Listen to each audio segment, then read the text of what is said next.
The way of rebalancing. Why nature never lets one side dominate for long. What if I told you that your burnout isn't a failure? It's a natural correction. What if your stress, your exhaustion, your resistance is life's way of returning you to balance? That's not punishment. That's the way of heaven at work. Chapter 77 of the Tao Te Ching opens with one of the most potent metaphors in all of Taoist philosophy. It says, "The way of heaven is like drawing a bow. When a bow is drawn, the top bends down and the bottom curves up. The tension redistributes, and that's the entire principle. The high is lowered, the low is raised, excess is diminished, need is fulfilled. Nature doesn't reward dominance, it restores harmony. But most of us live like we're trying to hold the bow pulled back forever.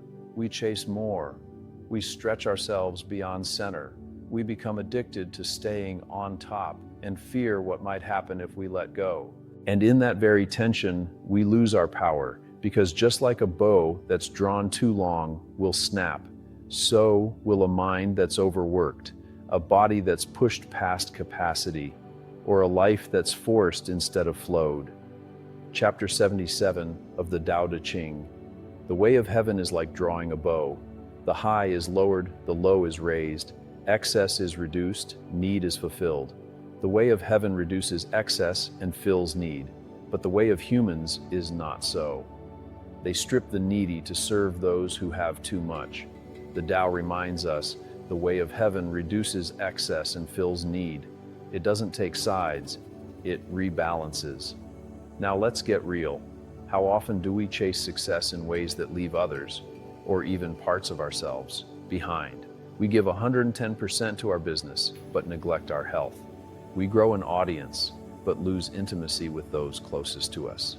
We build muscles, but ignore our mind.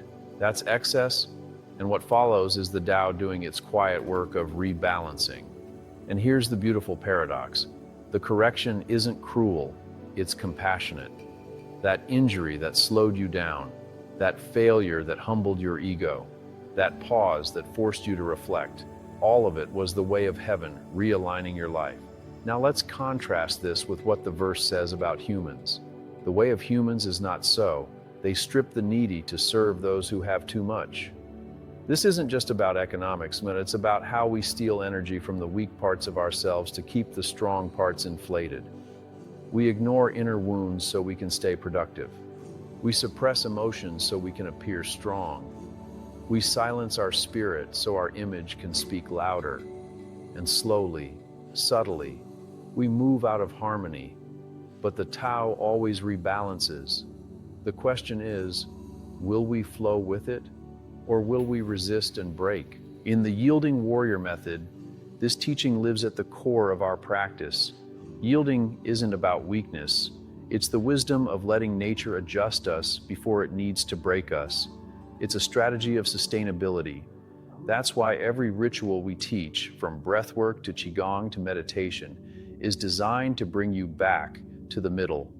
The middle is where power lives. Not too high, not too low, not overreaching, not withholding, just right, just present, just whole. And when you live from that place, your actions carry the weight of the way behind them. In a world obsessed with getting ahead, nature quietly reminds us that the real way forward sometimes means pulling back. Let's go deeper. The way of heaven doesn't punish or reward based on emotion. It rebalances. If water pools too heavily in one place, it spills over into another.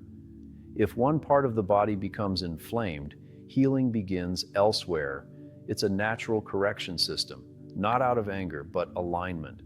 And yet, how often do we live against this flow? We grasp tightly to what we think we deserve. We hoard opportunities, energy, attention, fearing there won't be enough. Or worse, we try to stay on top so long that we forget what's below even exists. But as chapter 77 teaches, the way of heaven is like drawing a bow. It lowers the high and lifts the low. It shortens the long and lengthens the short. It pulls tension not to punish, but to create balance, the prerequisite to power. Now let me share a story. A friend of mine, a well-known chef in his late 50s, spent decades building his reputation in elite restaurants. He was the face of the kitchen, the guy in charge. But when the pandemic hit, his restaurant closed. Just like that, the prestige, the title, the lifestyle, gone. At first, he resisted the bow drawing back. He tried to recreate what he had, took gigs beneath his level, burned through savings chasing what was, until one day he stopped forcing and started listening.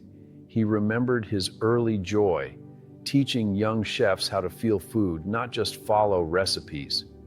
And he pivoted, not to open another restaurant, but to mentor. He now runs a small culinary school out of his home and says it's the most rewarding work of his life. Here's the kicker. He makes more now than he ever did in fine dining.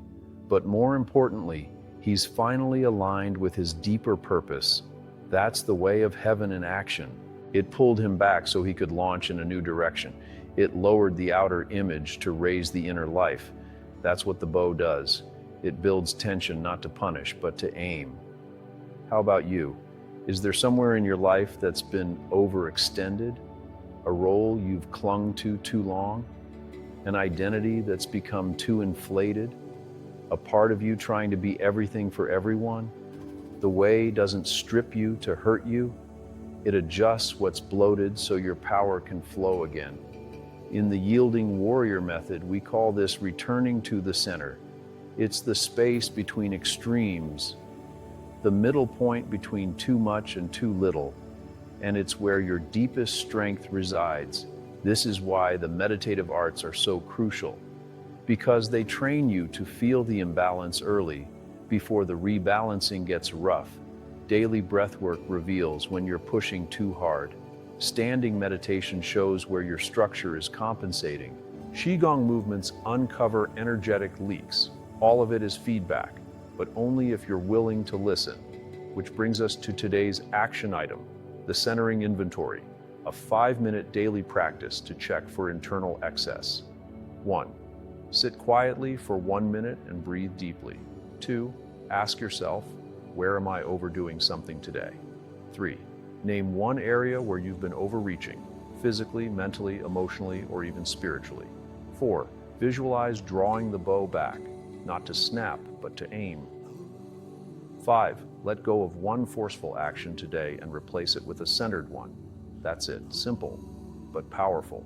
Because once you learn to catch imbalance early, you won't need life to correct you through chaos. You'll move like the Tao, effortlessly rebalancing as you go. The most powerful people you know, the ones you truly admire. They don't fight the rebalancing forces of life. They dance with them. They don't hold on to control for too long. They know when to let go. They don't dominate others to feel important. They rise by lifting others. That's what this chapter reminds us of again and again. The way of heaven reduces excess and fills need. But what about our world? What about the times we live in? Aren't we surrounded by imbalance everywhere? Yes, and that's why this teaching is not just personal, it's profoundly social. The Taoist practitioner doesn't just find harmony within.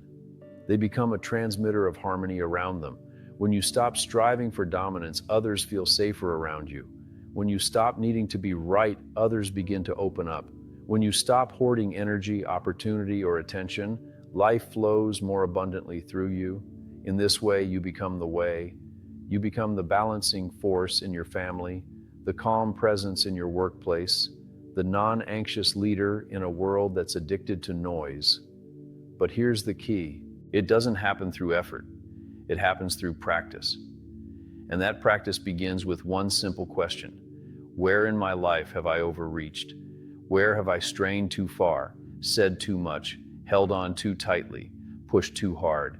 Take a moment. Let the question settle, because it's in the noticing, the humble noticing, that the way begins to move again. And here's your action step. Over the next 3 days, every time you feel tempted to push, pause, whether it's in a conversation, a workout, a goal you're chasing, pause, take 3 deep breaths, feel the moment, and ask yourself, Am I in harmony, or am I holding the bow too tight? Let that question be your compass. And over time, you'll find that the highs and lows of your life begin to smooth out. Not because nothing hard ever happens, but because you're no longer resisting the natural rhythm. You've entered the middle path, and that's where transformation lives. Now I want to leave you with one final reflection, and this one is close to my heart. In The Yielding Warrior, I talk about a student named Aaron. Aaron was a high-level tech exec, brilliant, driven, well-respected, but he lived at full draw, his bow always pulled back, emails at midnight, caffeine all day, zero time for stillness, softness, or recovery. He came to one of our retreats not looking for peace but performance. He wanted to do more, achieve more, crush it, as he said. But something happened during the breathwork and movement sessions. He broke, not physically, but emotionally. The excess broke, the pushing collapsed, and in its place, something far more powerful emerged. Stillness, insight, reconnection. That week, Aaron didn't just rest, he rebalanced. And within 6 months, he reported back that his team was more productive. His family life had deepened, and his health had returned. He said, I stopped trying to pull the bow harder and started letting the arrow fly itself. That's the Tao in action. That's the way of heaven. So here's your invitation. Become the force that rebalances the world by first rebalancing yourself. Start with your breath. Start with one practice. Start with one honest pause. And from that space, let your true power emerge. Not the power of dominance, but the power of deep congruence. The Tao doesn't ask you to conquer the world, like it asks you to align with it. And when you do, everything that's meant for you begins to flow your way, not all at once, but with precision, with peace, with purpose. Let that be your path. And if this teaching spoke to you, if you feel like it's time to stop living from extremes and instead build your life from the center, then like the video, subscribe to the channel, or share it with someone who needs to hear this. Your presence here matters. You are part of the way now. Keep walking it, and I'll see you in the next lesson.